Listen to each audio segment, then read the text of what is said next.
In the serene embrace of the Blue Ridge Mountains, tucked amongst towering pines, two brothers found an abandoned cabin.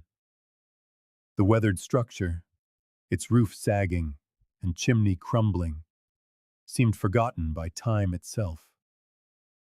But to James and Michael Thornton, both in their 20s, it wasn't just a rotting building. It was an opportunity. Their mother, Elizabeth, had been diagnosed with an aggressive form of leukemia. Her lifelong dream was to have a home in the mountains, a place where she could watch the sunrise over Misty Ridge. The brothers shared a knowing glance as they stood on the overgrown porch. With calloused hands and determined hearts, could they restore this forgotten cabin in time to give their mother the peace she deserved? James ran a worn hand over a dusty shelf in his mother's living room, his fingers stopping on a leather-bound photo album. Afternoon light filtered through the lace curtains as he carefully opened it. At 27, his broad shoulders and calloused hands told the story of a decade in construction. His younger brother, Michael, 24, with his artist's fingers and observant eyes, leaned in beside him. "Remember this?" James pointed to a faded photograph of them as children, standing proudly beside a lopsided treehouse. "Mom kept us busy after Dad left," Michael said softly. "Always encouraging us to build something, not break it." The brothers' personalities had diverged over the years. James was the practical, no-nonsense problem solver. Michael was the dreamer with an eye for beauty. But the foundation of their bond, forged by their mother, remained unshakable. Elizabeth Thornton had raised them alone in this small Appalachian town after their father walked out, when James was 8 and Michael only 5. "Boys, tea is ready," Elizabeth's voice called from the kitchen. It carried the same warmth it always had, though now it was laced with a subtle fragility that haunted them both. In the sun-drenched kitchen, Elizabeth set mismatched teacups on the worn oak table. At 53, her once vibrant hair was threaded with silver, and her movements were deliberate as she managed the persistent fatigue. The diagnosis had come 3 months ago, acute myeloid leukemia. 8 to 12 months, the doctors said. Maybe longer with aggressive treatment. "I called Mrs. Abnath to cover my shifts at the library," Elizabeth said, stirring honey into her tea. She was very understanding. James exchanged a look with Michael. Their mother had worked at the town library for 25 years, often taking extra shifts to pay for school supplies, Michael's art classes, James's first truck. "You should be resting, Mom," Michael said. Dr. Marshall was clear about that. Elizabeth waved his concern away. "I'm not bedridden yet. Besides, I need to feel useful." She gazed out the kitchen window toward the distant mountains. "Those peaks have always called to me, ever since I was a little girl." The brothers knew the story well. Their mother's unfulfilled dream of a small house in the mountains, where she could wake to the sun and sleep under a canopy of stars. Elizabeth had sacrificed that dream decades ago when she became a single parent, her focus shifting entirely to raising her sons. "We should eat before your casserole gets cold," she said, changing the subject. Later, as twilight settled, the brothers sat on the front porch steps. The distant glow of town lights competed with the emerging stars. "She's getting weaker," Michael said, his voice barely a whisper. "Did you notice how she had to catch her breath just carrying that teapot?" James nodded, his jaw tight. "Treatment starts next week. Dr. Marshall says it's going to be rough, and she doesn't complain. Not once." Michael tossed a small stone into the yard. "After everything she gave up for us. That mountain house." "She still looks up there every day," James murmured. like she's seeing something the rest of us can't. A long silence stretched between them, filled only by the chirp of crickets and the distant whistle of a train. Finally, James straightened, a resolve forming in his eyes. "Remember that trail we hiked last month near Cooper's Ridge?" Michael nodded slowly. "The one with the abandoned cabin? What if we could—" James began. "Fix it up," Michael finished, a sudden energy animating his features. "For Mom." James pulled out his phone and showed Michael the pictures they had taken of the dilapidated structure. Despite the broken windows and collapsed porch, the frame was sound. The location was perfect. Nestled in a hollow with a view of the ridge, beside a clear, running creek. Private, but not isolated. "It would take everything we have," James warned. "Money, time, every skill." Michael's eyes gleamed in the porch light. "See, James, this is why we're different. You see the problems. I see what it could be." James allowed himself a small smile, a rare vulnerability crossing his features. "She gave us everything. It's our turn now," Michael said, determination settling over him like armor. "We'll need help, and we'll need to keep it a secret from her. At least until we know it's possible." The brothers sat late into the night, planning their impossible gift. Above them, framed in her bedroom window, Elizabeth watched her sons, wondering what new burden they were silently agreeing to carry for her. 3 weeks earlier, James and Michael had been hiking the lesser-known trails of Cooper's Ridge. It was their monthly tradition, a weekend dedicated to exploring the mountains that had shaped their childhood horizons, but remained largely a mystery. "We should head back before dark," James said, checking his watch. "There's a storm rolling in." Michael, 20 yards ahead on the narrow deer path, waved a dismissive hand. "Just over this crest. I want to see the view from the top." James sighed but followed. His brother's curiosity had led them into trouble more than once, but occasionally it led to unexpected wonders. This time, it was the latter. As they crested the hill, a small valley opened up before them. Nestled among towering pines and blooming rhododendrons was a small log cabin, perched beside a crystal-clear creek. Its roof sagged in the middle, and its windows were either shattered or missing entirely. A stone chimney, partly crumbled, stood like a lonely sentinel at one end. "Look at that," Michael whispered, as if a normal volume might shatter the scene. They scrambled down the steep embankment, drawn to the structure like moths to a flame. The cabin had clearly been abandoned for years, perhaps decades. Nature was reclaiming the space, with wildflowers pushing up between the porch floorboards and ivy clinging to the log walls. James carefully tested the porch steps before putting his full weight on them. One of them cracked under his boot. "Watch your step." Inside, dust motes danced in the shafts of sunlight piercing the broken roof. A cast-iron wood stove sat in one corner, rusted but solid. Built-in shelves lined one wall, and a sleeping loft overlooked the main room. Despite the decay, the craftsmanship was evident.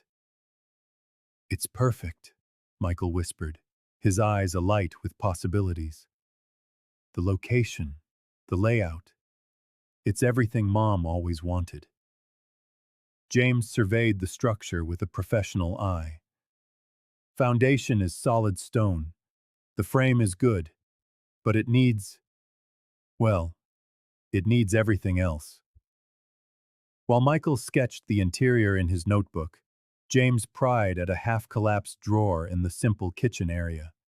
Inside, beneath wood shavings and rodent nests, he found a yellowed document. Easing it out, he unfolded the brittle paper. "Michael, look at this." He held up what appeared to be a property deed, dated 1963. The clouds that had been threatening all afternoon finally released their burden. Rain pattered tentatively on the remains of the roof, then gained confidence, turning into a steady downpour. The brothers decided to wait out the worst of it. "You think someone still owns this place?" Michael asked, watching the drips find their way through the ceiling. "County records will tell us," James replied. "Could be abandoned property by now." He paused, the true weight of the idea sinking in. "Are you serious about this? Fixing it up for Mom?" Michael nodded slowly, his eyes sweeping the space as if he could already see it transformed. "I'm dead serious." That night, they made camp on the covered portion of the porch, the abandoned cabin silhouetted against the bruised twilight sky. Over dehydrated stew and instant coffee, they began to plan the impossible. "I can take a leave of absence from the company," James said. His foreman position at Ridgeline Construction afforded him some flexibility and access to equipment. "I could pause my freelance projects," Michael offered. He'd built a modest reputation designing custom furniture and interior spaces. "My clients would understand." By the light of their headlamps, they drew up initial lists of materials, tools, and tasks. The project would drain their savings and consume every spare moment for months. Neither of them mentioned what they were both thinking. Their mother might not have months. The next day, before hiking out, they meticulously documented the cabin with photographs and measurements. James collected samples of the wood siding to match, while Michael gathered fallen pine cones and wildflowers to use as a color palette reference. The county clerk's office confirmed what they'd hoped. The property had reverted to the state after decades of unpaid taxes. The original owners had no descendants to claim an interest. The process of purchasing such properties was lengthy, but they could begin restoration work while the sale made its way through the bureaucracy. When they visited Elizabeth that Sunday for their usual family dinner, the brothers had made a pact. They would restore the cabin in secret, revealing it to their mother only when it was ready to be her sanctuary. As they pulled into the driveway, Michael grabbed James's arm. "We're crazy for trying this, right?" James's expression was solemn. "Probably, but it's Mom." Michael nodded, and the simple truth of that statement was answer enough for them both. The old pickup truck groaned under the weight of tools and supplies as James navigated the narrow logging road. Beside him, Michael balanced a thermos of coffee and a worn leather toolbox, their grandfather's, passed down to James when he was just 16. "Your father may have left," their grandfather had said, handing it to him. "But his father's legacy stays with you boys." That toolbox had built their first treehouse, repaired countless leaky faucets in their mother's old house, and now it would help resurrect this forgotten cabin. They arrived at dawn, the morning mist still clinging to the valley floor. After unloading, James did a full assessment, tapping on walls and beams, peering into dark corners with his flashlight. "Roof first," he declared, making notes on a clipboard. "Then structural repairs, windows, plumbing, electrical, finishes." Michael nodded, already sketching interior layouts on his tablet. "I'll focus on the design elements and finishes. Mom always loved natural materials with touches of blue, like the wildflowers she pressed in her books." By mid-morning, they had cleared the immediate area around the cabin, revealing its true footprint. At roughly 900 square feet, the space was modest but sufficient. A main living area with a kitchen, one small bedroom, and the sleeping loft upstairs. "We'll need to add on to the back for a proper bathroom," James said, measuring the rear wall. "Mom can't be using an outhouse in her condition." A sharp crack of splintering wood interrupted their planning. The porch step James was standing on gave way, sending his leg plunging through the rotted timber up to his knee. "Damn it!" he cursed, pulling himself free and examining a nasty gash on his calf. Michael rushed over with the first aid kit. "That's going to need stitches." "No time," James grumbled, letting his brother clean and dress the wound. "Just wrap it tight." It was the first of many setbacks. By late afternoon, they had discovered extensive termite damage in the east wall, a cracked foundation stone beneath the chimney, and contaminated soil where an old fuel tank had once leaked. "This is going to cost more than we estimated," James said grimly as they sat on the tailgate of the truck, sharing sandwiches and surveying their lack of progress. Michael looked down at his sketchbook. "I can take on extra design jobs. Maybe that restaurant in Asheville that wanted a full interior concept. And I'll see if I can get overtime." James took a long drink of water. "But we're going to need help." As if summoned by his words, a battered jeep rumbled up the rutted access road. A wiry, gray-haired man in his 60s stepped out, watching them with curious eyes. "I was wondering who was making all that racket," he said, approaching with an unhurried stride. "Ray Hoskins. I live about 2 miles from here."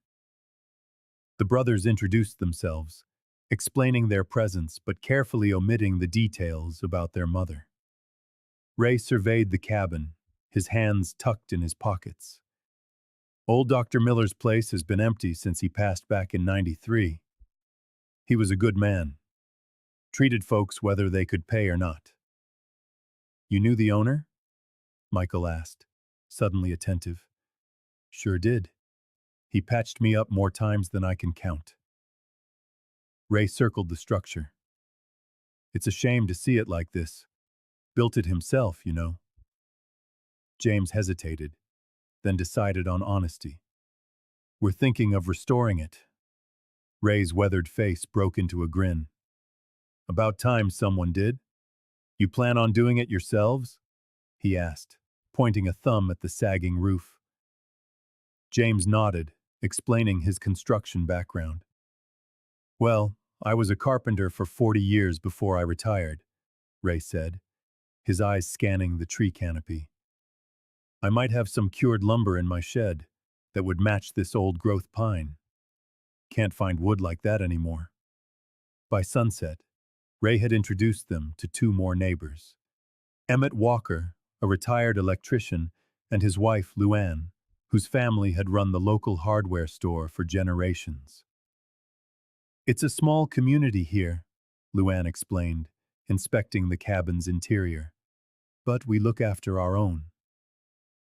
That night, camping again on the porch under a tarp, the brothers reviewed their plans. With unexpected allies, the impossible project felt a little less daunting. "We should have Mom over for dinner at my place next Sunday," Michael said, scrolling through emails on his phone. "She'll get suspicious if we both disappear every weekend without explanation." James nodded, grimacing as he shifted his bandaged leg. "We'll have to balance this with spending time with her. That's the whole point, after all." They fell silent, listening to the sounds of the night.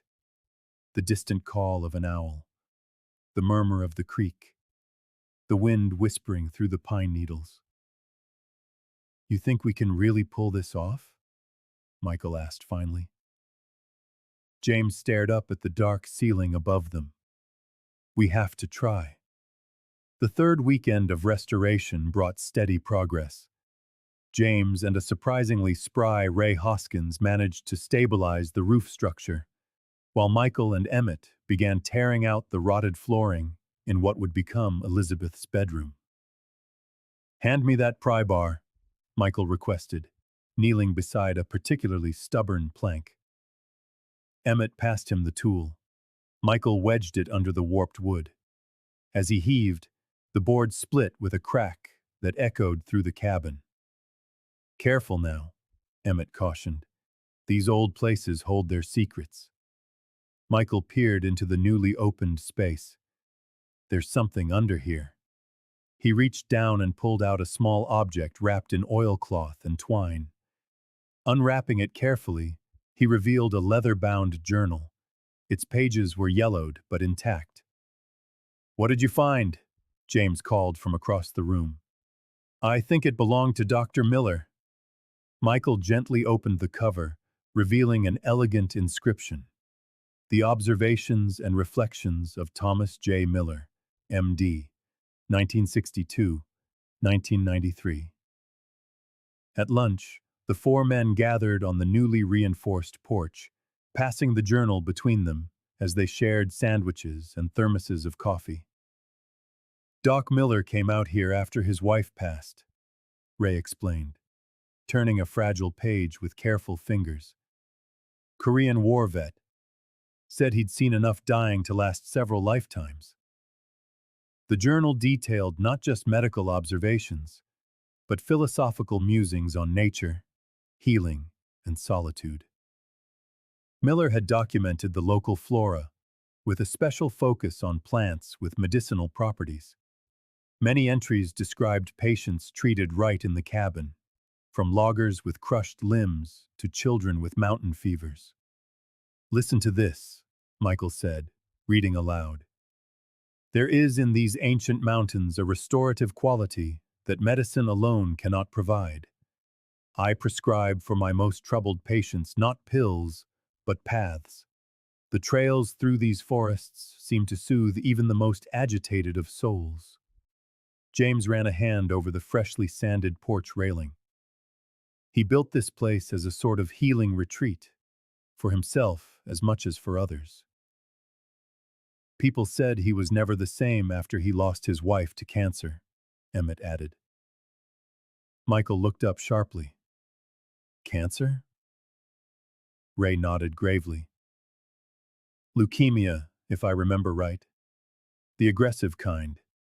He was a renowned oncologist before he moved out here. Ironic, isn't it?"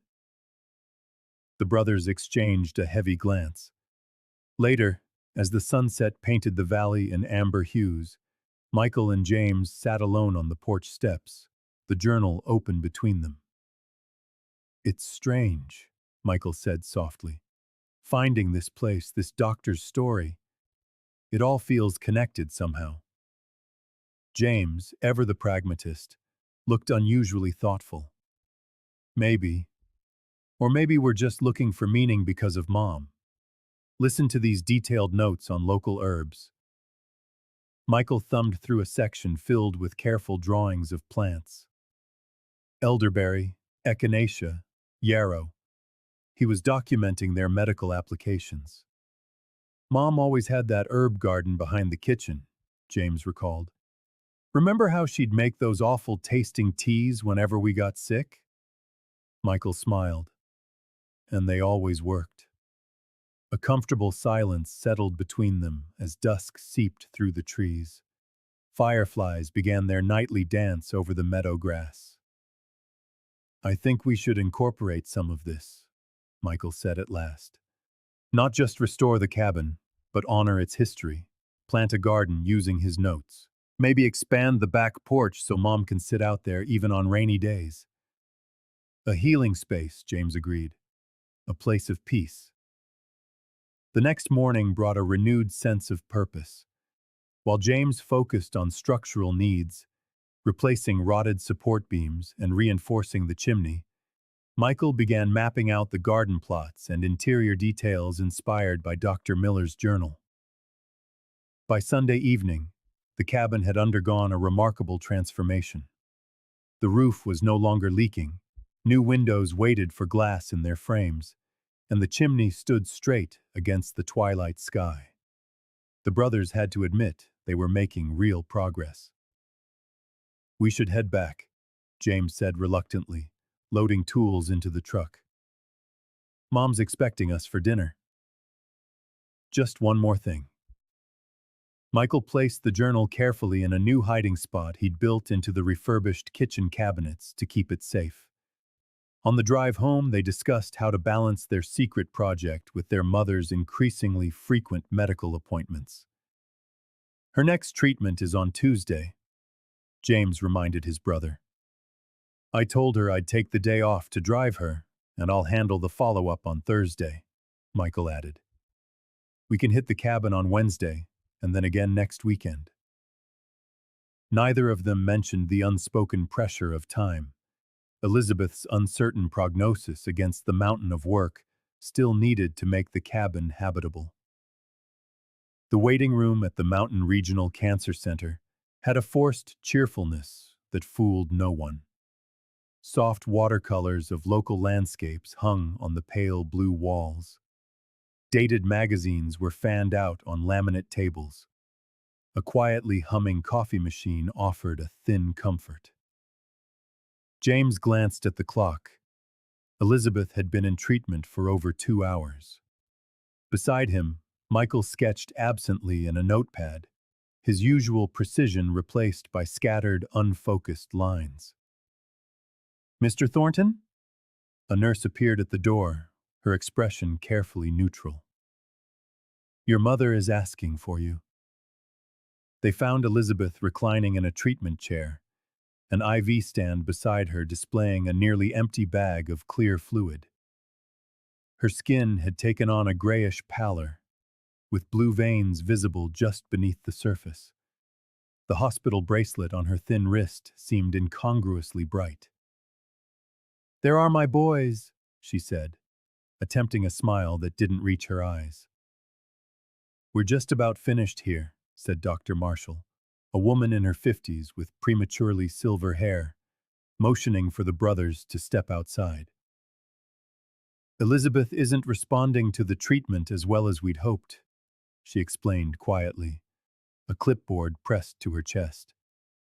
Her white blood cell count is concerning, and she's showing increased fatigue. What does that mean, exactly? James asked, his contractor's mind seeking clear parameters. It means we need to adjust our expectations, Dr. Marshall said, her voice gentle but direct. And perhaps our timeline. Michael gripped his sketchbook tighter. How long? It's hard to say for certain.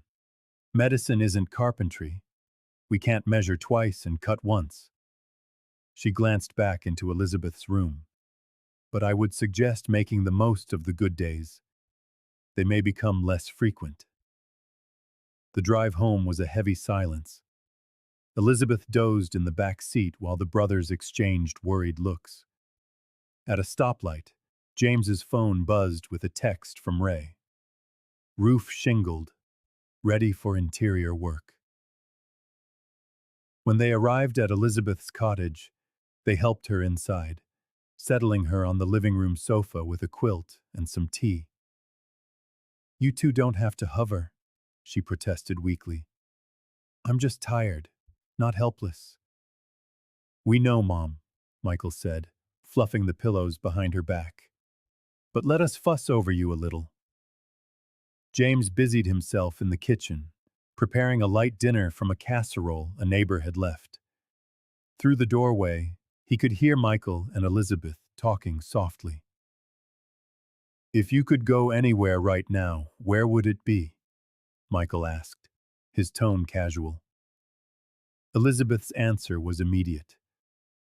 The mountains in the fall. A porch with a rocking chair. Somewhere quiet where I could watch the seasons change. She paused. But I'm grateful to be right here with my boys. Later, after Elizabeth had fallen asleep in her room, the brothers spoke in low voices on the back porch. We have to accelerate the timeline, James said, scrolling through his project management app. Focus on getting the essential spaces livable first. Michael nodded. Bedroom, bathroom, a basic kitchen, living area. I'm taking a week off from work. I'll tell them it's a family emergency. It is a family emergency. The next morning, Elizabeth seemed stronger, insisting on making breakfast despite their protests. As she flipped pancakes with practiced ease, She casually brought up her version of a bucket list. "I've been thinking about the things I've always wanted to do," she said, sliding a golden brown pancake onto James's plate. "Nothing extravagant. See a meteor shower. Plant a garden that will bloom after I'm gone. See my boys happy and settled." "Mom," Michael began, but she cut him off with a wave of her spatula. "No long faces at my breakfast table. It's just practical thinking."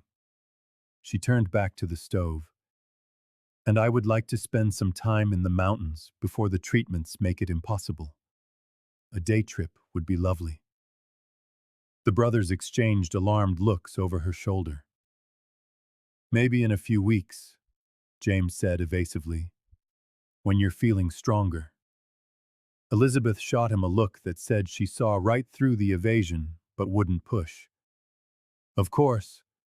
Now eat before these get cold." After breakfast, while Elizabeth rested, James called his construction contacts, calling in favors and arranging material drop-offs at the cabin site. Michael contacted his clients, pushing back deadlines and explaining the situation. By noon, they had overhauled their entire plan. The brothers would alternate days, one staying with Elizabeth, while the other worked at the cabin with the growing team of volunteers Ray had assembled. "She mentioned wanting to see the mountains," Michael said, worried, as they prepared to leave. "What if she decides to just go for a drive on her own?" James considered this. "We'll have to take her somewhere nearby, fulfill that wish while we finish the real thing." "Maybe Grandfather Mountain," Michael suggested. "The views are spectacular, but it's accessible. She could manage it even on a weaker day." They looked back at the cottage, where Elizabeth stood at the kitchen window, watering her small collection of houseplants. Determination was evident in every careful movement. The hammering echoed across the valley as James set the last of the new window frames.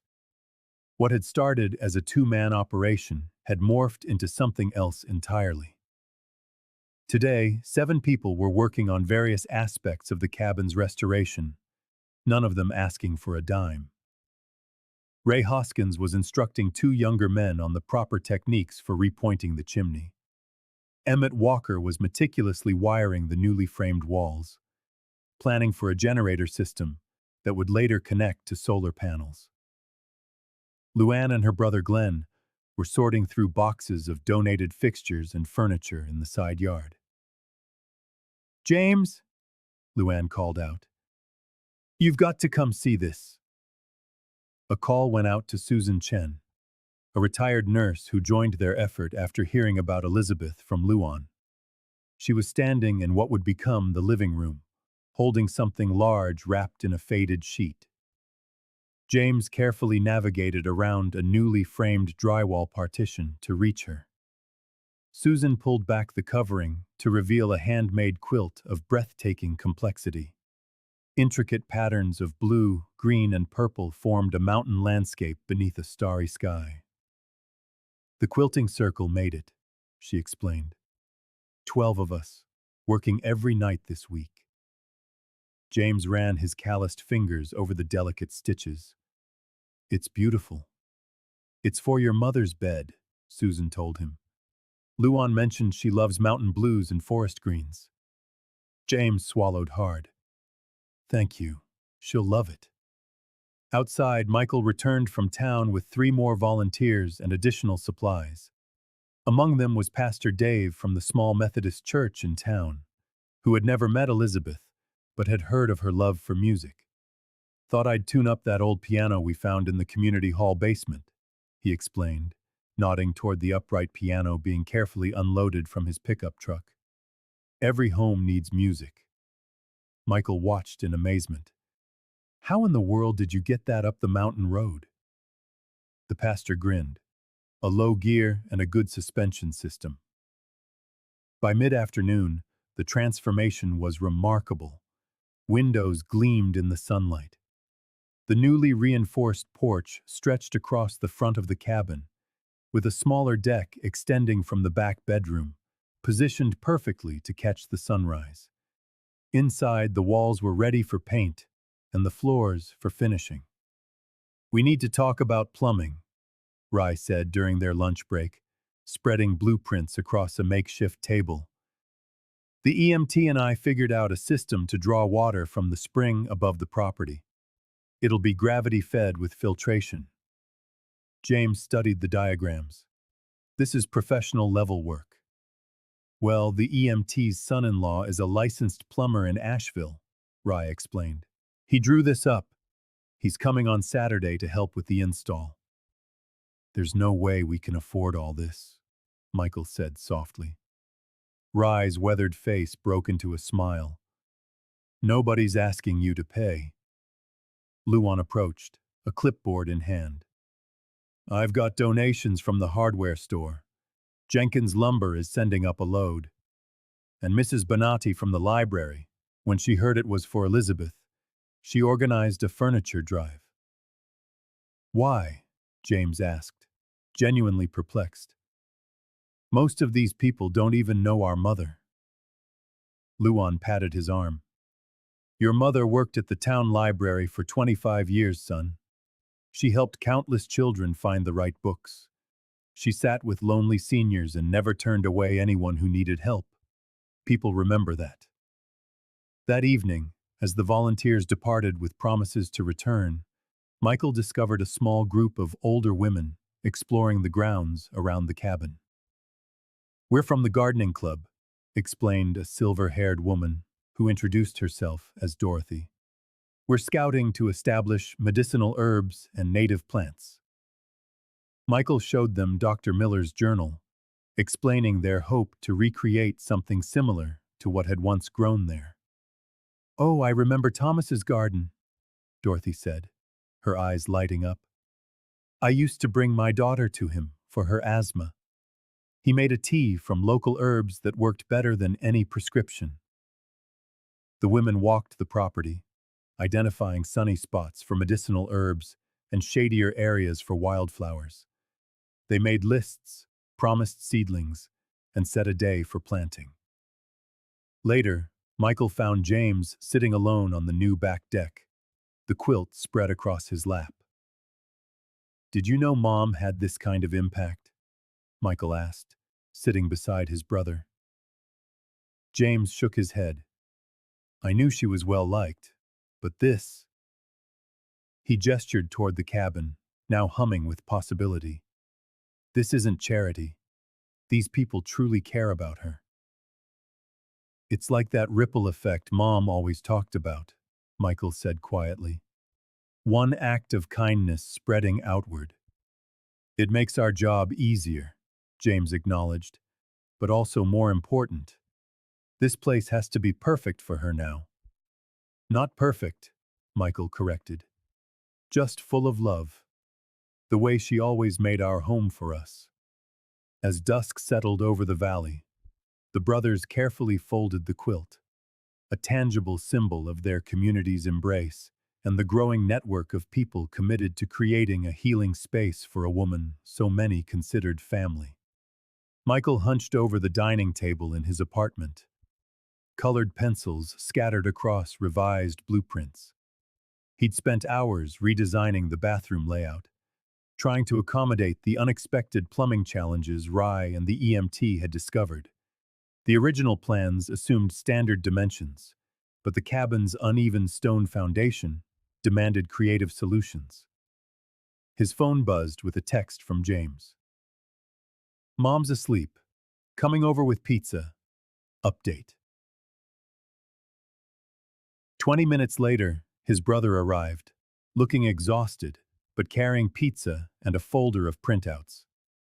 "Plumbing supplies arrived," James reported, dealing pepperoni slices onto plates. "But the shower pan won't fit the space we framed out." Michael nodded, pointing to his revised drawings. "Already on it. If we shift the sink 2 inches east and use a custom shower pan, we can make it work." "Custom means expensive," James warned. "Not necessarily." Michael pulled out another sketch. The EMT's son-in-law knows a fabricator who can pour a concrete pan for less than half the cost of a prefab, and it'll fit perfectly. The brothers ate as they reviewed progress photos on James's tablet. 6 weeks into the project, the cabin's transformation was astounding. The new roof gleamed in the sun. The windows reflected the surrounding forest. Inside, the framing was complete, the electrical was run, and the plumbing was roughed in. Rye says we're at the halfway point, James noted, swiping to a photo of the newly rebuilt chimney. We're on track to finish in another 6 weeks if we keep this pace. Michael flipped through his notes. The interior finishes will take time. I want to be meticulous with Mom's room especially. James pulled several paint swatches from his folder. Found these in Mom's dresser drawer when I was helping her organize her medication. Her color preferences. Michael examined the soft, blue-green samples, nodding. Perfect for the bedroom. We could use this lighter shade for the main living area. They planned late into the night, balancing budget constraints with the desire to create something special. Every decision required a compromise. Engineered hardwood instead of solid planks, stock cabinets with custom doors, and strategic splurges on key elements like the stone fireplace and the handcrafted front door. What's our contingency fund look like? Michael asked, crunching numbers on his calculator. Almost gone. James grimaced. The foundation repairs cost more than we expected. I sold that commission piece to the gallery in Asheville, Michael offered. That's another $4,000. And I've been picking up extra shifts on Mondays, James added. It's tight, but we'll manage. The next day, they visited Elizabeth between her treatments. Her condition had temporarily stabilized. She wasn't improving, but she also wasn't declining as rapidly as the doctors had initially feared. They found her in the garden behind her house, sitting on a bench surrounded by late summer blooms. My energy is better this week, she said, her thin fingers deadheading spent flowers. Dr. Marshall says it may just be a plateau, but I'll take it. Michael knelt beside her, helping her with the weeding. Have you given any more thought to that day trip to the mountains? Elizabeth's eyes brightened. I'd love that. Maybe next weekend, when the fall colors start to peak. It's a date, James confirmed, exchanging a meaningful look with his brother. They would need to accelerate the work on the cabin's exterior to ensure it wasn't visible from the main overlooks where they planned to take her. After dinner, while Elizabeth rested, the brothers discussed the plan in low voices on her porch. We'll take her to Lookout Point, James suggested. It's on the opposite ridge from the cabin, so she won't see our work, but she'll get the mountain views she loves. Michael nodded, pulling up a map on his phone. And we can have Rye's crew focus on finishing the exterior paint and landscaping, just in case she wants to explore further. The following weekend was a flurry of activity at the cabin site. One team of volunteers painted the exterior a warm, cedar shade that blended naturally with the surrounding forest. Others planted native shrubs along the access road to screen the structure from casual observation. Inside, progress continued on multiple fronts. The stone fireplace was nearly complete, topped with an antique mantel salvaged from a historic home being demolished in town. The hardwood flooring waited in stacks, acclimating to the cabin's atmosphere before installation. James worked alongside a carpenter installing the custom kitchen cabinets that Luan's nephew had built at cost. Michael and Susan sorted through the furniture donations in the clearing, assessing each piece for its suitability. It's all coming together, Rye observed during the midday break, surveying the cabin that now truly looked like a home. Your mom is going to love this place. That night, the brothers reviewed their progress against the master plan. While challenges remained, the impossible dream had transformed into an achievable reality. The cabin, once a hopeless ruin, was now poised for its final transformation. Michael carefully placed the small paper envelope on the wooden table, where it joined dozens of others laid out in neat rows. Each was labeled in his precise script: echinacea, yarrow, elderberry, valerian, chamomile. Dorothy from the gardening club had delivered the heirloom seeds that morning, along with handwritten notes on each variety's growing conditions. "These have been in my family for generations," she'd said, her hand hovering over the stack of envelopes. "Some came over from Scotland, with my great-grandmother in 1889. They're adapted to our mountain climate now." Under the dappled shade of a canvas awning, Michael sketched the layout for Elizabeth's therapeutic garden. He had spent hours studying Miller's journal, cross-referencing the old doctor's observations with modern texts on herbalism and consulting with Dorothy's gardening club. The result was an ambitious plan that wrapped the cabin in concentric circles of plants, arranged by purpose and season. "Looks complicated," James observed, taking a break from installing gutters. "It's actually quite logical," Michael replied, not looking up from his drawing. "Culinary herbs closest to the kitchen, teas on the back porch where Mom can harvest them easily, medicinal plants in the outer rings. Everything is arranged to bloom in succession from early spring to late fall." James studied the design. "You're putting a lot of effort into something that won't even be visible when we give her the cabin. Nothing will be growing yet." Michael finally looked up, his expression serious. "It's not just about the reveal, James. It's about giving Mom a reason to hope. Growing seasons to look forward to." Doctors Miller understood that healing isn't just about treating symptoms. It's about nurturing the spirit. James squeezed his brother's shoulder in silent understanding before returning to his task. In the mid-afternoon, the members of the gardening club arrived en masse, carrying seedlings from their own gardens, along with composted soil, mulch, and handmade plant markers. Under Dorothy's supervision, they marked out the pathways with stakes and string, following Michael's design. "Your mother always admired my herb garden when she visited the library," said Lelanena, a retired English teacher. "She told me about her grandmother's remedies from the old country. This feels fitting."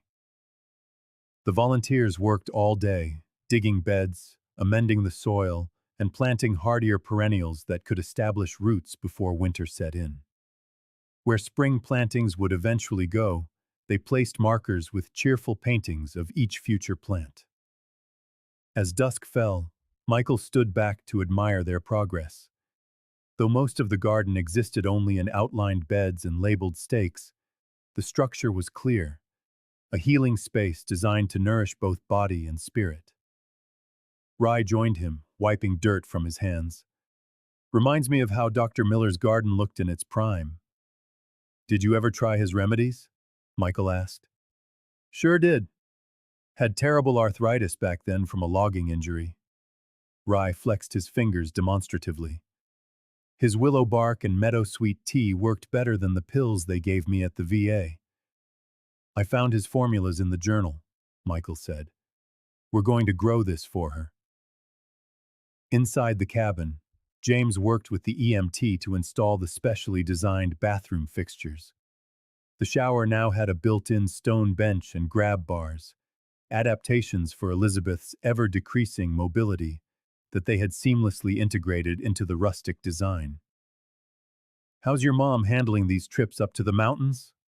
the EMT asked, tightening a pipe fitting. "She's been loving it," James replied. "We took her to Lookout Ridge last weekend.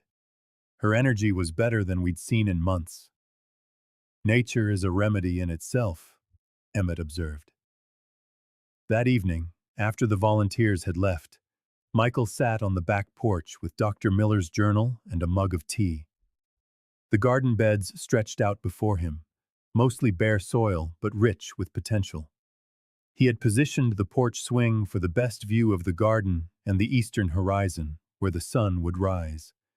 James joined him, handing him a small wooden box. "What's this?" Michael asked. "Found it at an estate sale in Burnsville," James explained. The owner said they belonged to her grandmother, who was known for her healing gardens. Michael opened the box and found dozens of seed packets with faded but legible handwritten labels. Many matched the varieties mentioned in Miller's journal. "They're from the 1950s, James continued. "The woman said they were properly dried and stored, so a lot of them might still be viable." Michael carefully examined the packets. His mother used to talk about her grandmother's night-blooming flowers, which attracted moths as big as birds. "I think these are the same kind." He looked at his brother. "She's going to love watching these grow." "That's what I figured. This place should give her a reason to look forward to each new day." They sat in a comfortable silence as darkness settled over the mountain, the empty garden beds holding the promise of future blooms. The window shattered with a spectacular crash, sending shards of glass skittering across the newly finished hardwood floor. James and Michael stood frozen on either side of the doorframe, the heavy oak dresser they'd been maneuvering now wedged at an awkward angle between them. "I told you it wouldn't fit without taking the frame out first," James said, his voice taut with exhaustion and frustration. "And I told you we could angle it," Michael shot back, dropping his end of the dresser with a thud that echoed through the cabin. "But you never listen, do you? You always think you know best." The brothers had been working 16-hour days for weeks, balancing the cabin restoration with their mother's increasing need for care. Elizabeth's condition had taken another downturn, requiring daily medication adjustments and more frequent trips to the hospital. The strain was beginning to show. "We don't have time for this," James grumbled, striding toward the toolbox. "Mom's appointment is in 3 hours, and we still need to finish her room and clean up this mess." "Maybe we'd have more time if you hadn't insisted on rebuilding the entire north wall," Michael retorted, stepping carefully around the glass shards. "The original framing was fine. There was water damage in every single beam. One good winter storm, and that wall would have collapsed completely." James slammed his hammer down on the workbench. "This isn't one of your art projects, Michael. This is about structural integrity. And it's not one of your cookie-cutter builds either." Michael's voice rose. "This is supposed to be special, meaningful. Every detail matters. What matters is getting it done in time for Mom to actually use it." The argument escalated, weeks of stress and exhaustion exploding between them. They had started the project as a united team, but increasingly found themselves at odds over the approach, the timeline, and the priorities. "All these custom touches you keep adding are blowing our budget and our schedule," James accused, pointing to the hand-carved molding Michael had insisted on for the bedroom doorway. "And your constant cost-cutting is making this place look like any other rental cabin," Michael countered. "Mom deserves more than builder-grade fixtures and generic design. What she deserves is to be here." James stopped short, the unspoken reality of their situation hanging heavy between them. They fell into a tense silence, broken only by the sound of Ray's truck pulling up outside. The older man walked in, immediately sensing the atmosphere. "Trouble?" he asked, glancing at the broken window. "Difference of opinion," James muttered, grabbing a broom to sweep up the glass. Ray surveyed the scene, then nodded toward the door. "Give me a hand unloading some supplies?" Outside in the crisp autumn air, Michael helped Ray transfer lumber from the truck bed. "You boys are under a lot of pressure," Ray observed, with no preamble. Michael sighed, some of his anger deflating. James doesn't get it. This place needs to be special. It's not just a shelter. It's meant to be a place of healing. Every detail matters. And you think James doesn't see that? He's so focused on finishing, he's losing sight of why we're doing this.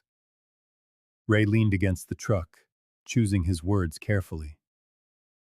You know, when my wife was sick, I built her a sunroom. I had this vision of her sitting in there, surrounded by her plants, getting stronger in the light. Michael paused in his work to listen. I spent so much time trying to make it perfect. Special glass to filter the UV rays, custom cedar benches, an elaborate irrigation system. Ray smiled sadly. By the time I finished it, Sarah was too weak to enjoy it. She only spent 3 afternoons in there before she passed. Inside, James had cleared the glass and was measuring the window for a replacement pane. His anger had given way to a hollow feeling in his gut. At this rate, they would never finish in time.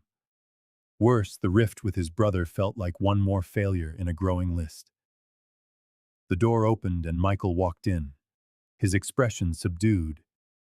Without a word, he took his end of the dresser. If we take the feet off, it should clear the frame, he said quietly. James nodded, setting down his tape measure. Together, they tipped the dresser and removed the ornate wooden feet. This time, the piece slid smoothly through the doorway and into Elizabeth's room. I've been pushing too hard on the design elements, Michael admitted as they positioned the dresser against the wall. And I've been too focused on the deadline over the details, James conceded. We're both just trying to do right by Mom. Michael ran a hand over the polished surface of the dresser. She mentioned this was like her grandmother's furniture when we found it at the antique shop. It's perfect for her. James agreed. It was worth the broken window. They worked side by side, restoring the window frame, their movements falling into a familiar rhythm. Outside, Ray and the paramedic exchanged knowing glances as the sounds of fraternal strife gave way to collaborative problem-solving. You think they'll be all right? The paramedic asked. Ray nodded, watching the brothers through the doorway as they measured twice and cut once. They remember what's important. That's what counts in the end. Elizabeth Thornton had raised 2 boys on her own, developing a maternal intuition that persisted even when those boys became men. Something was going on with her sons. The unexplained absences, the whispered phone calls that stopped when she entered a room, the perpetual exhaustion etched on their faces. At first, she'd attributed their behavior to grief over her diagnosis, but lately, she suspected there was something more. Gardening club meeting again? She asked gently, as James prepared to leave after Sunday lunch. This would be the 3rd gardening club event in 2 weeks, an unlikely hobby for her practical, construction-minded son. Yeah, James stammered. We're building birdhouses for the community park. Elizabeth nodded, not believing him for a moment. After he left, she retreated to her small home office and opened the bottom drawer of her desk. During a particularly clear-headed day last week, she had sketched out a simple map based on snippets of overheard conversations, gas receipts left in Michael's car, and a glimpse of directions on James's phone. The hand-drawn map wasn't detailed, just a rough indication of a location in the mountains near Cooper's Ridge. She'd been too weak to investigate on her own, but today she felt stronger than she had in weeks. Marshall had warned her that these good days were just a temporary reprieve in her decline, to be treasured rather than taken for granted. Elizabeth made her decision. She called her neighbor, Mrs. Peterson, who arrived 15 minutes later in her blue sedan. "Are you sure about this, Elizabeth?" Mrs. Peterson asked, as they wound their way up the mountain roads. James and Michael might worry if they call, and you're not home. They're hiding something from me, Elizabeth replied, watching familiar landmarks give way to less traveled terrain. A mother knows. They're good boys, but there's something they don't want me to find out. Following the crude map, they eventually turned onto a rutted dirt road that Mrs. Peterson's sedan navigated with reluctant cooperation. Around a bend, Elizabeth spotted several vehicles parked in a clearing, including James's truck. "Stop here," she instructed. "I'd like to approach quietly." Mrs. Peterson waited in the car, while Elizabeth followed a well-worn path through the trees. The sounds of hammering and voices guided her until she emerged at the edge of a clearing and froze in astonishment. Before her stood a beautifully restored log cabin, its new cedar siding glowing amber in the afternoon light. A covered porch wrapped around the front, complete with rocking chairs positioned to capture the mountain view. Flower boxes awaited spring blooms, and smoke curled invitingly from a stone chimney. The clearing had been thoughtfully landscaped with native plants, stone pathways, and what looked like freshly tilled garden beds. More shocking than the cabin itself were the people bustling around it. Elizabeth recognized many of them, patrons from the library, neighbors, members of her church, and at the center of the activity were her sons. James was directing roofing work on a small outbuilding, while Michael was carefully painting the front door a deep, familiar blue, the exact shade of her childhood home. Elizabeth's hand flew to her mouth, tears blurring her vision.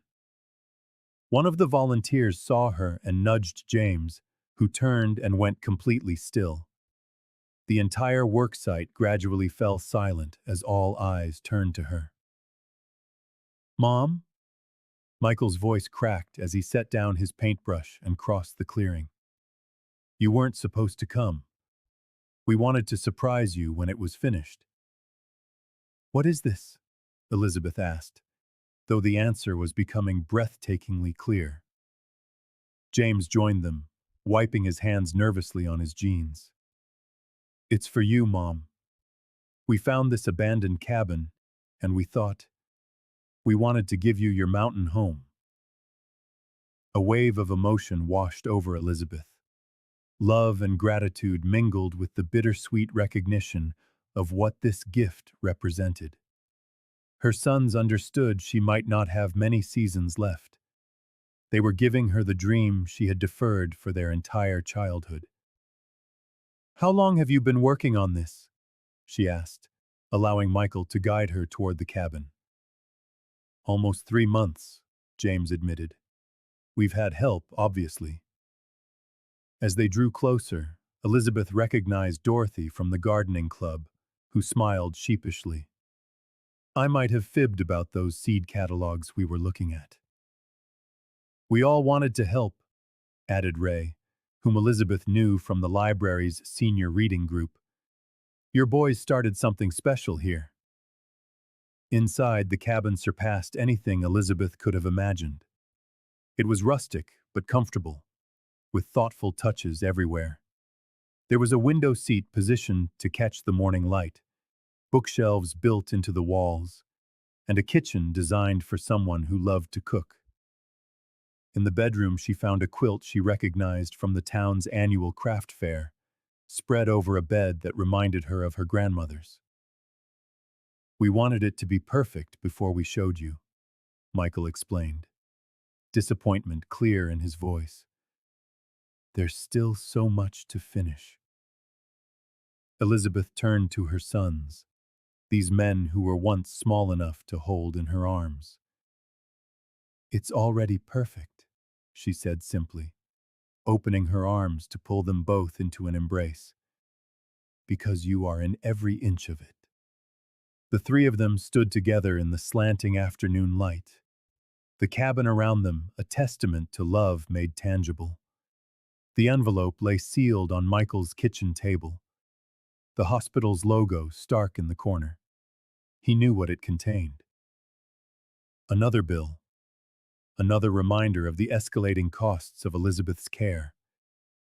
With trembling fingers, he finally broke the seal on the envelope, unfolding the statement that clinically itemized his mother's fight for her life. The total at the bottom snatched the air from his lungs.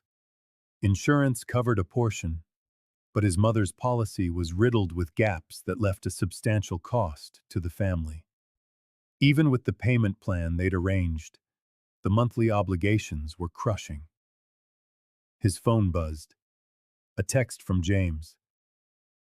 Meeting the contractor at the cabin. Septic system issues. Michael grabbed his coat and the bill and headed for his car. The autumn leaves, which had seemed so beautiful just yesterday, now blurred into a meaningless smear of color as he drove the mountain roads, his mind consumed by a frantic calculus of debt. At the cabin, he found James in a tense discussion with a man in muddy overalls. State regulations changed last year, the septic contractor was explaining. The design for your system doesn't meet the new setback requirements from the water source. We have to relocate the entire field and upgrade to a different type of system. What does that mean for the budget? Michael asked, joining them. The contractor's expression was apologetic. About 11,000 more than the original quote.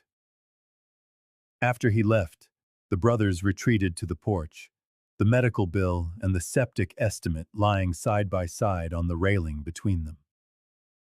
We don't have it, James said flatly. Between Mom's medical bills and what we've already sunk into this place, we're tapped out. Michael leaned against a post, watching the late afternoon light filter through the increasingly bare trees. We could take out another loan. We're already leveraged to the hilt with the construction loan for the foundation repairs, James reminded him. And the credit cards are maxed out from the electrical upgrades. What if we sell something? My truck, maybe. James shook his head. You need it for work. And I've already borrowed against my 401k. A heavy silence settled between them, the weight of their financial reality a physical presence. Elizabeth had been staying at the cabin part-time for 2 weeks. Her delight in the mountain refuge was palpable, even in its unfinished state. The septic system was critical. Without it, the cabin wouldn't be habitable through the winter, when portable solutions became impractical. Maybe we need to tell Mom we can't finish, James finally suggested, the words clearly painful. She already loves it, even like this. There has to be another way, Michael insisted, though his usual optimism sounded hollow even to his own ears. The crunch of tires on gravel interrupted their bleak conversation. Luann's truck appeared, followed by several other vehicles from town. Hope we're not interrupting, she called out, climbing out with a covered dish. Figured you and Elizabeth could use a hot meal while you're working. More neighbors arrived, each carrying food, tools, or supplies. Dorothy, from the garden club, went straight to Elizabeth, who was sitting wrapped in a blanket on the back porch swing. Ray and MT were discussing the chimney flashing they'd brought.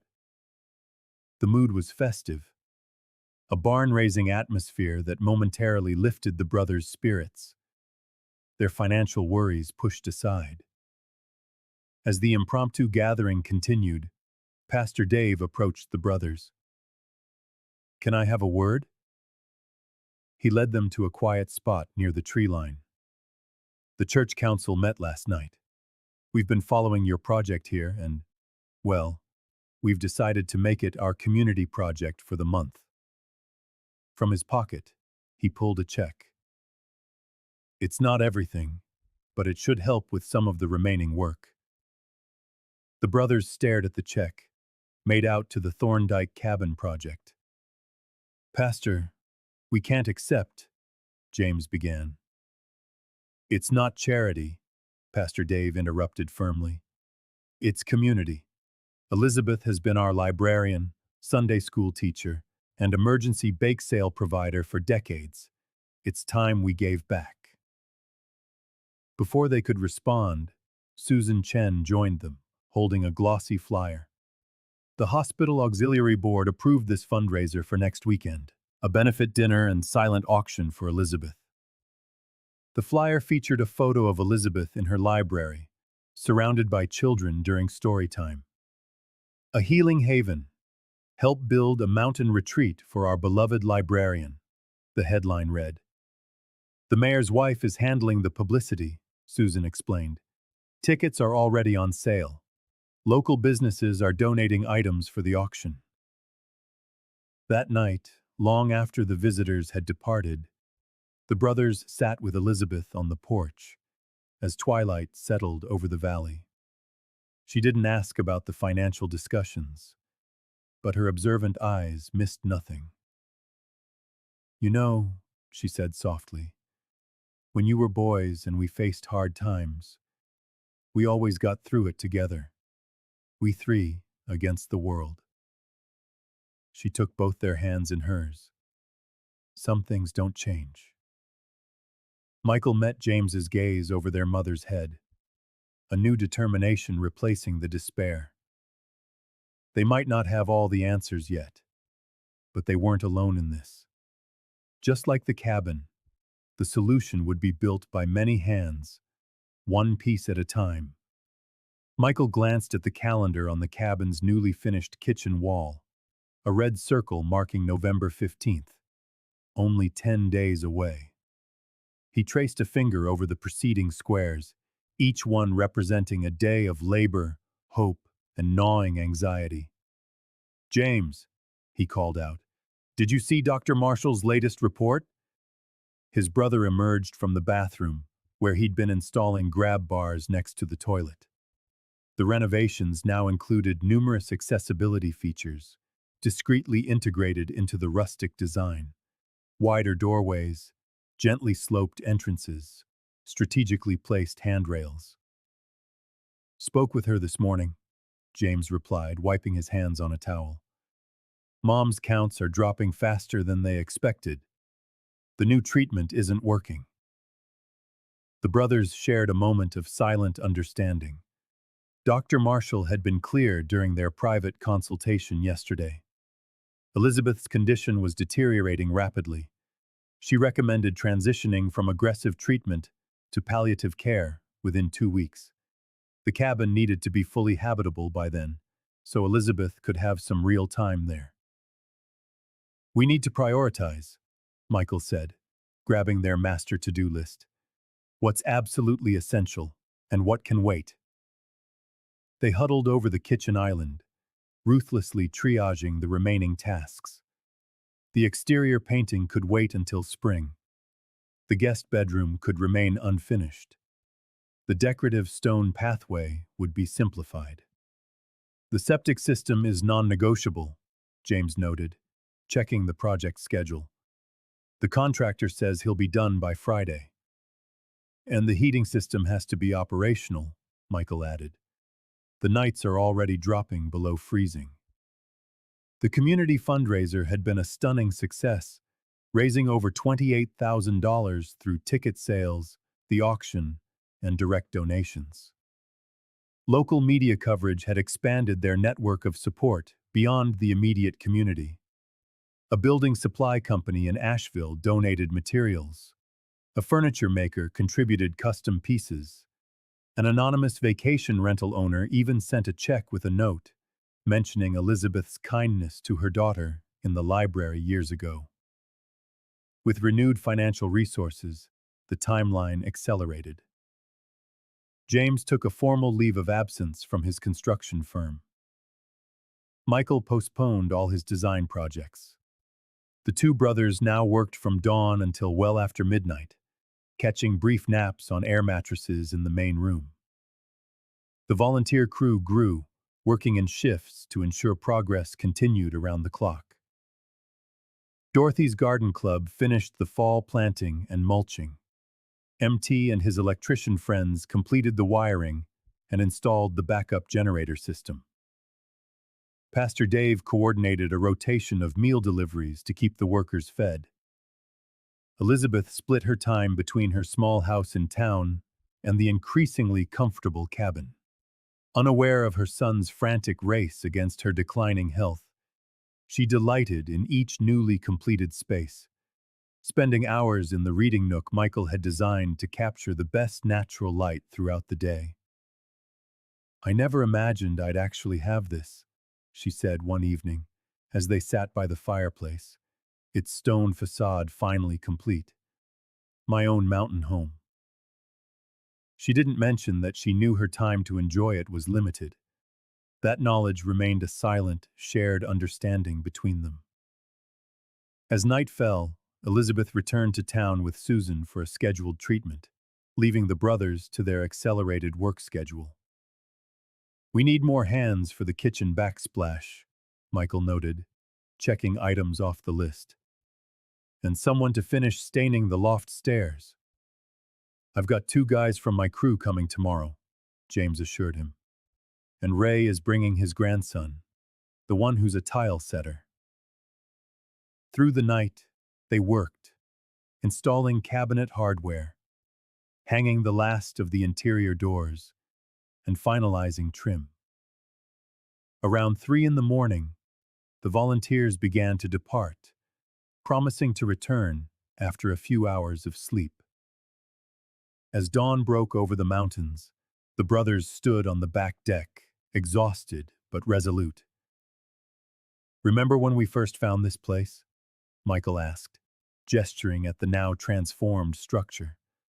"Seemed impossible then, didn't it?" James nodded. "Still does some days." A truck rumbled up the access road. It was the propane delivery for the backup heating system, another critical item they could cross off the list. "I spoke with hospice yesterday," James said quietly, as they watched the driver install the tank. "They've agreed to provide services here when the time comes. They said the cabin meets all the requirements for in-home care." Michael swallowed hard. It was the first time either of them had explicitly acknowledged that the cabin would likely become not just their mother's dream home, but her final one. "She'll be comfortable here," he managed to say, "surrounded by beauty and love." James clapped a hand on his brother's shoulder. "And that's all that matters in the end." The calendar on the wall, with its circled deadline, still loomed. But something in their perspective had shifted. It was no longer just a race to finish a construction project. It was the creation of a sacred space, a final gift of peace for the woman who had sacrificed everything for them. The helicopter descended toward the hospital's small helipad, its rotors chopping through the crisp mountain air. James and Michael stood near the entrance, watching as the medical team emerged with a distinguished, gray-haired man carrying a leather briefcase.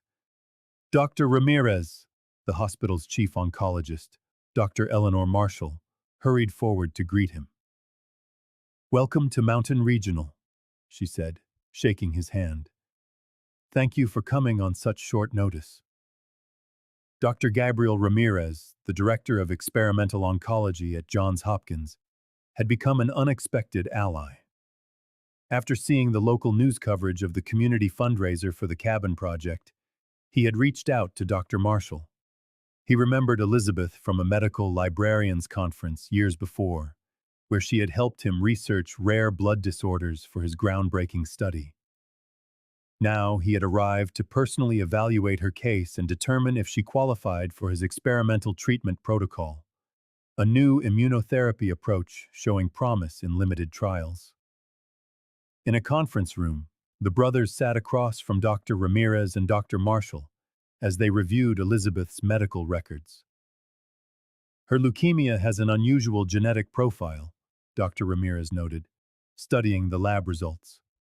"Very similar to the cases in our current study cohort." "But she's already failed 2 standard protocols," Dr. Marshall pointed out, "and her latest counts are concerning." Dr. Ramirez opened his briefcase and removed a dossier titled Protocol 317B, Alternate Response Pathway for Advanced AML. He placed it on the table between them. This is our experimental treatment, he explained. It's showing a 42% response rate in patients who have failed standard therapies, significantly better than the 8% we typically see with salvage chemo. What are the side effects? James asked. Ever practical? Generally less severe than standard chemotherapy, Dr. Ramirez replied. Fatigue, some immune suppression, but most patients maintain a better quality of life. No hair loss, less nausea. Michael leaned forward. And the success rate? What does that mean exactly?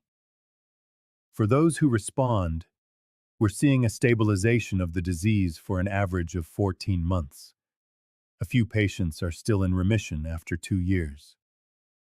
The brothers exchanged a look, hope cautiously rekindling. Even a year of stability would be a lifetime. Time for Elizabeth to enjoy her mountain home through the changing seasons.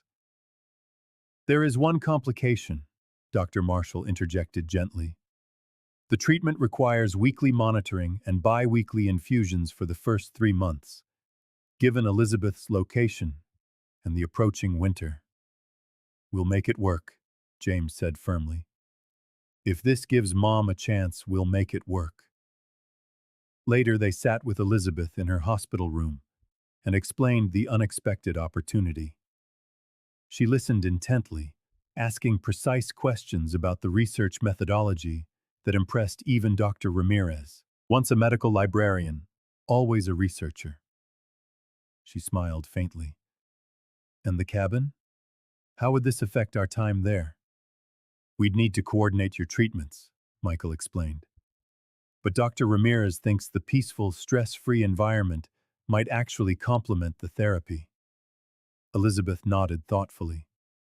When would we start?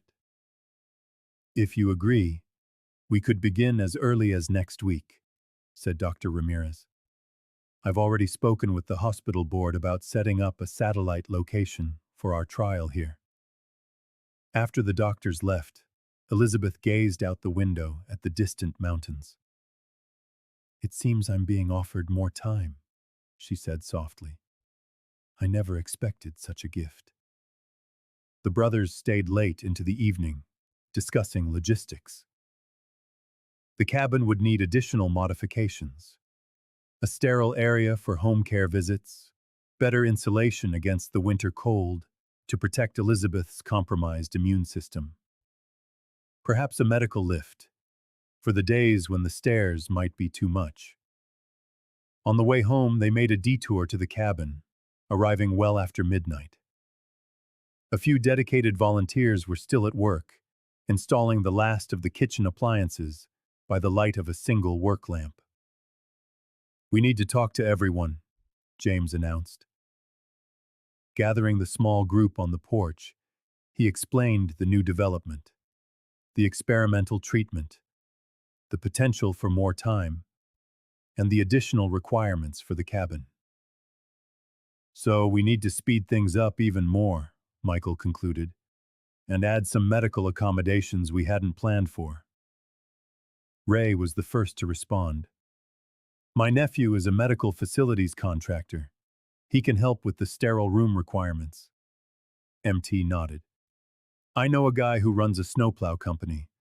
We can keep the access road clear for appointments, no matter the weather. As they talked late into the night, the revised plan took shape. Michael retreated into what would be Elizabeth's bedroom. The space was nearly finished. Her favorite books were arranged on the shelves, family photos were displayed on the nightstand, and the handmade quilt was spread over the bed. He placed Dr. Ramirez's treatment protocol on her pillow, a symbol of unexpected hope, a promise that this room might witness not just final days, but seasons of life.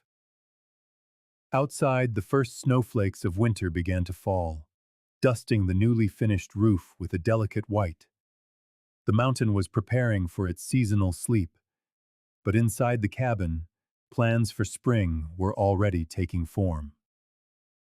Morning light streamed through the new curtains, casting a warm glow on the polished pine floor. Michael stood in the center of the main room, turning slowly to take in the completed space. After months of grueling work, impossible deadlines, and countless obstacles, the cabin was finally finished. In the kitchen, the vintage-inspired appliances gleamed. Open shelves displayed Elizabeth's collection of blue willow plates, rescued from storage at her old home.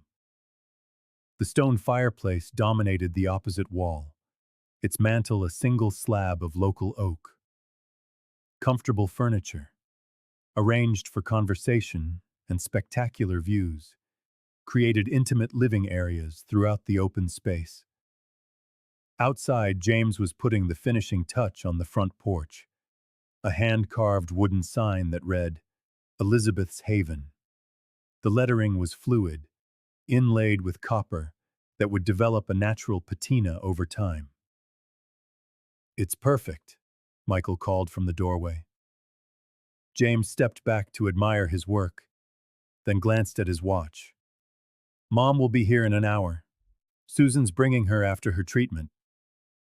They had coordinated the timing carefully. Elizabeth's first experimental treatment had gone well, with minimal side effects. Dr. Ramirez was cautiously optimistic about her initial response, though he stressed the long road ahead. Inside, the brothers made final adjustments, lighting candles scented with mountain herbs, arranging boughs of fresh pine in ceramic vases, and placing Elizabeth's favorite throw blanket on the window seat. The cabin smelled of beeswax, fresh bread baking in the oven, and the subtle fragrance of pine. Remember when we first found this place? Michael asked, straightening a framed photo of the family in happier days. James nodded, looking around at the transformation. You could barely see the potential under all the decay, but you saw the bones of it. You knew what it could be. We make a good team, Michael acknowledged, when we're not driving each other crazy. The sound of approaching vehicles drew them outside. Word had spread that today was the official move-in day. Their now extensive network of helpers and community members lined the improved access road, arriving with housewarming gifts and prepared dishes for a celebratory meal. Dorothy and her garden club friends had decorated the porch with garlands of evergreens and winter berries. Ray and Emmett were setting up extra seating in the clearing.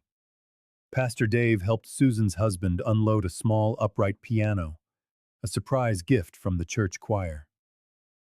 She's going to be overwhelmed, Michael murmured as they watched the crowd assemble. In the best possible way, James replied as Susan's car finally came into view. The gathered group fell silent. James and Michael stepped forward to greet them as Susan helped Elizabeth from the passenger seat. Despite her weakness, Elizabeth's eyes shone with anticipation. "My boys," she said, embracing them. "Is today really the day?" "It is," James confirmed. "Everything's ready," Michael said, offering his arm. "Would you like the grand tour?" They guided her slowly toward the cabin as the community parted to make a path. At the steps, Elizabeth paused, noticing the sign for the first time. Her fingers traced to the copper-inlaid letters of her name, tears welling in her eyes. "Your haven," Michael explained softly. "Just like you always dreamed." Inside, Elizabeth moved from room to room in a state of wondrous silence, absorbing the details that made the space uniquely hers. In the kitchen, she found her mother's rolling pin and breadboard mounted on the wall like functional art. The living room bookshelf held volumes she had treasured for decades. Her bedroom featured pressed flowers from her own garden, framed and arranged in a gallery wall above the bed. "You remembered everything," she whispered. "Every little thing I ever mentioned I loved." In her private bathroom, They had incorporated wheelchair accessibility without an institutional feel. A walk-in shower with hidden grab bars, a vanity with clearance for a seat, and extra lighting for aging eyes. The medicine cabinet was already stocked with her prescriptions, neatly organized. "The modifications for your treatment are here," James explained, showing her the extra room they had converted into a medical area. "But we designed it so it doesn't feel like a hospital room." The space had a comfortable recliner for infusions, handsome cabinets to store medical supplies, and a large window overlooking the garden beds awaiting spring. As the afternoon drew to a close, the celebration moved outdoors. Tables set up on the newly finished deck hosted a potluck feast. Community members mingled, sharing stories of their contributions to the project. Elizabeth held court from a cushioned chair, greeting well-wishers with the grace that had endeared her to the town for decades. As the sun set, James called for attention, raising a glass. "To Mom," he said simply, "who gave us everything. This is just a small piece of that back."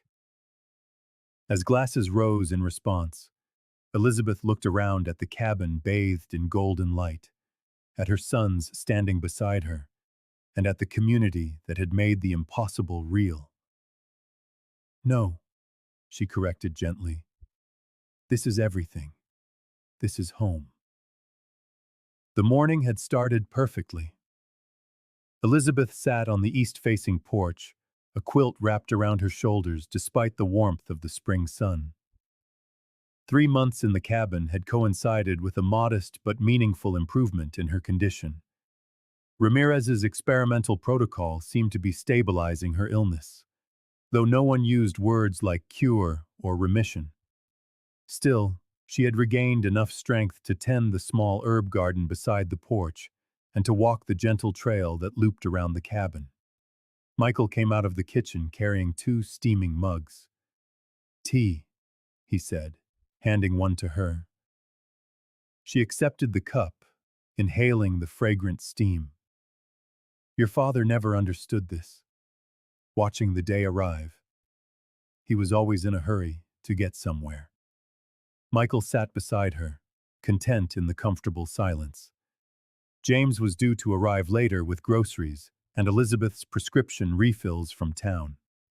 They had settled into a comfortable routine, one brother always staying at the cabin while the other handled necessary errands and gradually resumed his own professional obligations. Elizabeth set her mug on the small table between them. "I think I'll pick some mint to dry before it gets too hot." Michael watched as she carefully navigated the porch steps, garden basket on her arm. His phone buzzed with a text from James. "Road's clear. ETA 30 minutes. How's Mom today?" He typed back, "Good morning. Gardening. See you soon." Then he added a photo of Elizabeth kneeling beside the herb bed, her silver hair glinting in the sunlight. Inside, Michael started preparing lunch. Through the window, he watched his mother methodically plucking mint leaves, chatting to the chickadees that had taken up residence in the nearby birdhouse. The scene was so peaceful that when it changed, he realized something was wrong before his conscious mind processed what he was seeing. Elizabeth had gone suddenly still, the basket tumbling from her lap. Then, with a terrible slowness, she slumped to the ground. Michael was through the door and across the yard in seconds. "Mom!" He knelt beside her. She was conscious but struggling to speak, her right side seemingly unresponsive. "Can't feel," she managed, fear stark in her eyes. The medical training from the caregiving courses they had taken crystallized into action. He carefully positioned her on her side, ensuring her airway remained clear, then fumbled for his phone with trembling fingers. No signal. The cabin's remote location had always presented connectivity challenges. The satellite phone for emergencies was inside, on its charging station. "I need to get the phone, Mom," he said, his voice tight. "Just a moment. I'll be right back." Inside, he grabbed the satellite phone and the emergency contact list they kept posted on the fridge. Racing back to Elizabeth's side, he dialed the number for emergency services. "Medical emergency at the Thornton cabin, Cooper's Ridge Access Road," he reported, his voice remarkably steady despite his pounding heart. "Possible stroke. Patient is a 73-year-old female with leukemia, on an experimental protocol. Conscious, but with right-side paralysis and speech difficulty." The operator's voice was calm and professional. "Air Medical is being dispatched. Estimated arrival is 15 minutes. Is there a clear landing zone near the patient's location?" "Yes, the meadow 50 yards south of the cabin." As he provided further details of Elizabeth's medical history, his phone rang with James's incoming call. He quickly explained the situation. "I'm 10 minutes out," James said, the sound of his truck accelerating audible in the background. "Have you contacted Dr. Ramirez?" "Dispatch is handling that now," Michael confirmed, taking his mother's hand as her breathing grew more labored. "Just get here." The next few minutes were a blur of activity. Michael fetched a blanket to keep Elizabeth warm, continually monitored her vital signs, and spoke to her reassuringly despite his own rising fear. Her right side remained unresponsive, and her speech had deteriorated into incomprehensible sounds. James's truck skidded to a halt in the clearing just as the distinctive thumping of helicopter rotors became audible. He ran to where Michael knelt beside their mother. "They're almost here, Mom," he said, dropping to his knees beside Michael. "Hang on." The air ambulance landed in a controlled storm of dust and downdraft. Paramedics emerged with practiced efficiency, quickly assessing Elizabeth and preparing her for transport. "One of you can ride with her," the flight nurse said as they transferred Elizabeth to a stretcher. The brothers shared a look of perfect understanding. "I'll go," James said. "You follow on the road. Bring her meds and an overnight bag." As the helicopter lifted off, Michael stood alone in the suddenly silent clearing, watching until it disappeared over the mountain ridge. The garden basket lay overturned in the grass where Elizabeth had dropped it, its scattered mint leaves perfuming the air. Inside the cabin, a half-finished mug of tea sat abandoned on the porch railing. The perfect morning had shattered against the hard edge of reality.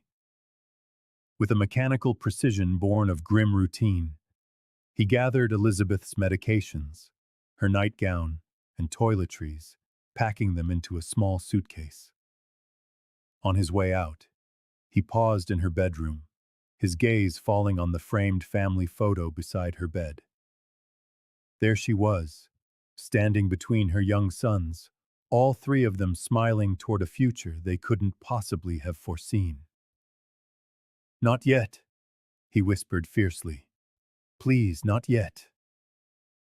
The hospital corridor had become so familiar that James could mark the changing of shifts by the subtle differences in ambient sound. The softer footfalls of the night nurses, the distinct squeak of the day shift orderlies' shoes, the rhythmic beeping of vital sign monitors being checked at precise intervals. 3 days had passed since Elizabeth's collapse. The diagnosis was confirmed: a minor stroke, likely a complication of her leukemia treatment. The right side of her body remained weak.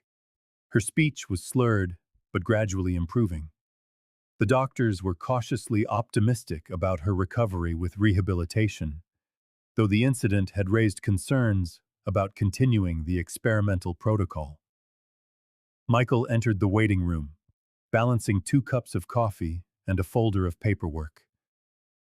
"You need to sleep, James. I can take the night shift." James accepted the coffee but shook his head. "I'm fine. Any word from Dr. Ramirez?" He's flying in tomorrow, Michael answered. He wants to assess Mom himself before making any decisions about her treatment.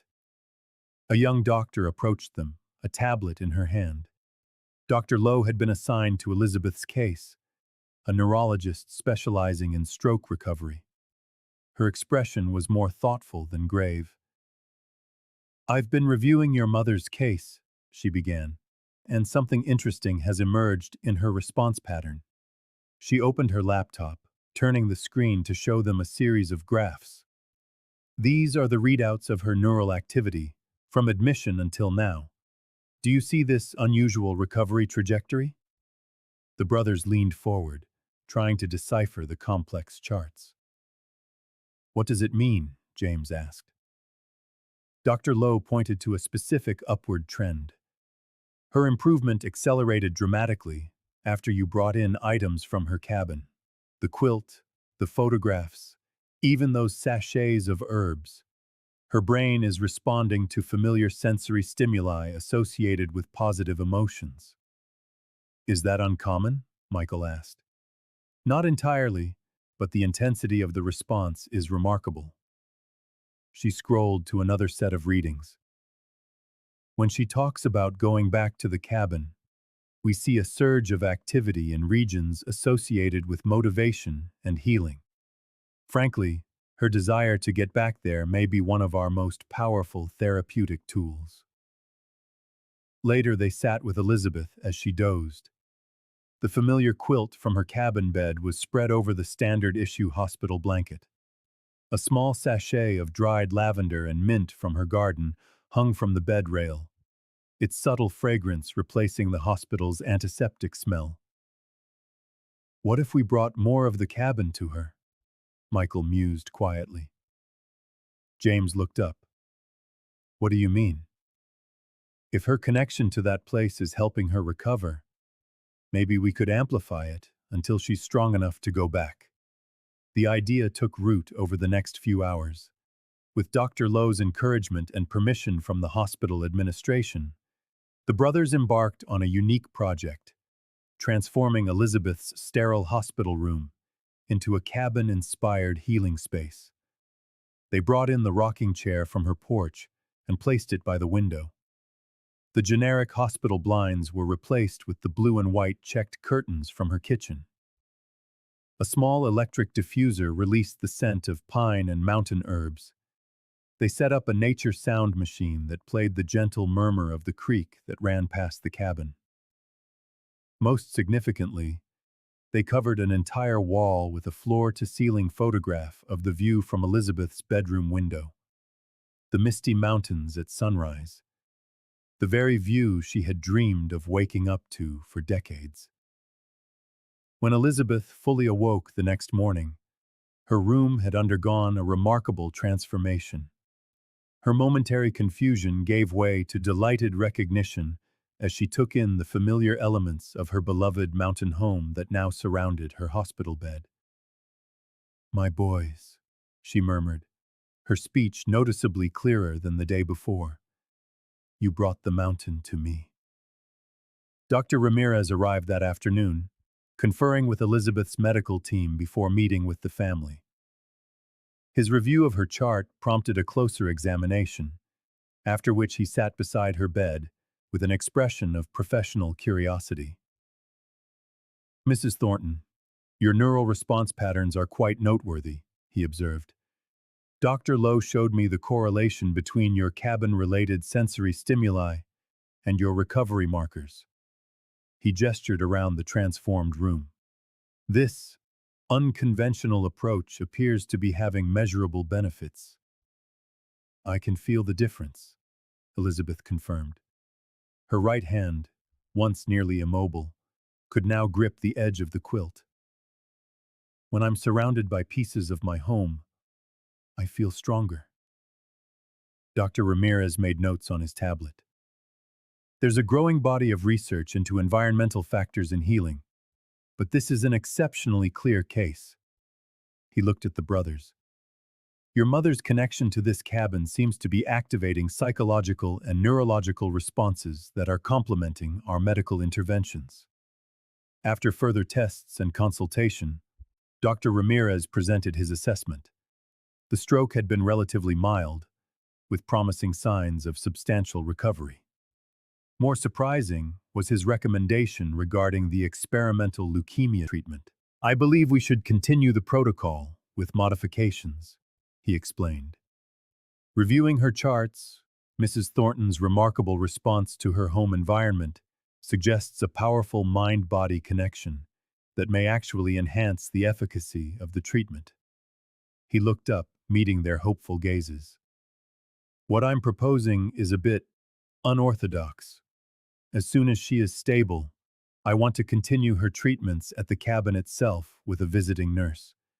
The healing environment you've created there may be as therapeutic as any drug we can provide." Sunlight filtered through the mist rising from the valley as Elizabeth carefully pressed a small seedling into the prepared soil. Her movements were deliberate but increasingly confident, the weakness in her right side now manifesting as only a slight tremor. She gently packed the earth around the delicate plant, one of dozens of vegetable and herb starters waiting in flats beside her. "That's the last of the calendula," she called to Michael, who was building a simple trellis for climbing beans nearby. "Shall we start on the lavender next?" A year had passed since they had discovered the derelict cabin. 10 months since Elizabeth had moved in, and 8 since the stroke had threatened to take her away. Now, as spring transformed the mountain landscape once more, the property mirrored a similar rebirth. The garden beds, mere outlines the year before, now burst with life. Medicinal herbs, cutting flowers, vegetables, and berry bushes created a tapestry of green punctuated by colorful blooms. Stone paths meandered through the plantings, designed to accommodate Elizabeth's occasional use of a cane on her less steady days. James emerged from the cabin carrying a tray of iced tea.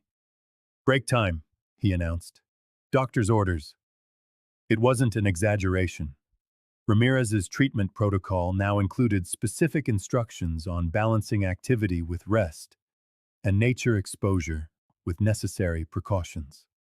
His unorthodox approach of continuing Elizabeth's treatments at the cabin had evolved into a formal research study, with regular visits from a medical team who monitored her progress and collected data on environmental factors in healing. The three Thorntons settled onto the porch swing, watching a pair of cardinals flit around the bird feeder. "The Hendersons are coming next weekend," Elizabeth mentioned, taking a sip of her tea. "Marion says her Charles is responding well to the first round of treatment." What had begun as a personal healing space had gradually transformed into something more. After an article on Elizabeth's unusual recovery was published in a medical journal, Ramirez had approached the family with a proposal. Would they consider allowing other patients in his study to experience the therapeutic environment of the cabin? The brothers had built a small guest house at the edge of the property, and now a rotating group of patients came for short-term stays, experiencing the restorative power of the mountain retreat. "I should finish the welcome baskets for them," Elizabeth said. "The mint is perfect for drying right now." "No rush, Mom," James reminded her gently. "They don't arrive for 5 days." Elizabeth smiled, acknowledging her tendency to push herself too hard. Her health was still a precarious balance. The leukemia was managed, but not defeated. But her quality of life had been transformed. Dr. Ramirez's regular visits confirmed what they could see for themselves.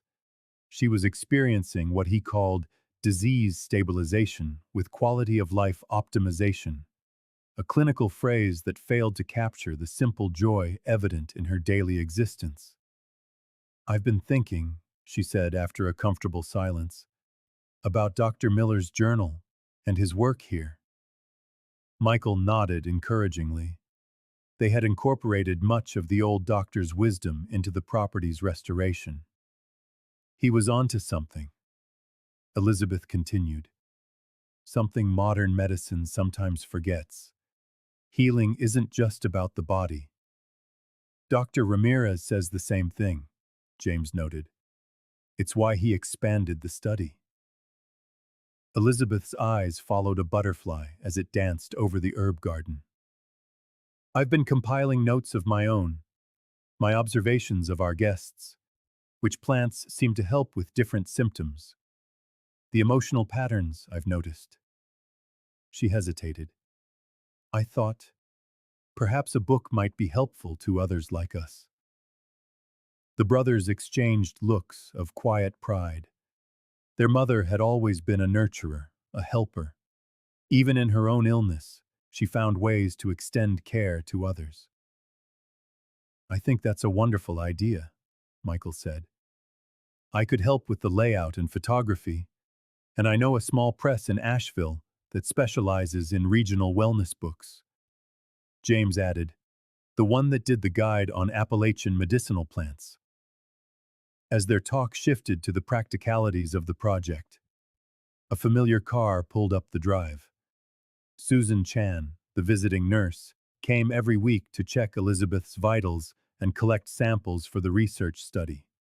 Today, she brought more medical supplies and the mail, including the results from the most recent scans. Later, after Susan had completed her medical tasks, she joined them for dinner on the expanded deck overlooking the valley. The evening air carried the scent of blooming wisteria, and the distant sound of whip-poor-wills began their nightly chorus. Your numbers are stable, Susan confirmed, as they enjoyed a fresh salad from Elizabeth's garden. Dr. Ramirez is very pleased. Enough talk about my health, Elizabeth said firmly. Tell me about your daughter's college applications. As the conversation flowed into the simple matters of daily life, Elizabeth looked around the table at her extended family.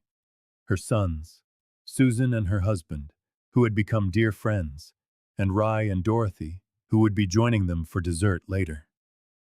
The cabin had become exactly what she had always dreamed. Not just a home for her, but a gathering place filled with love, purpose, and healing.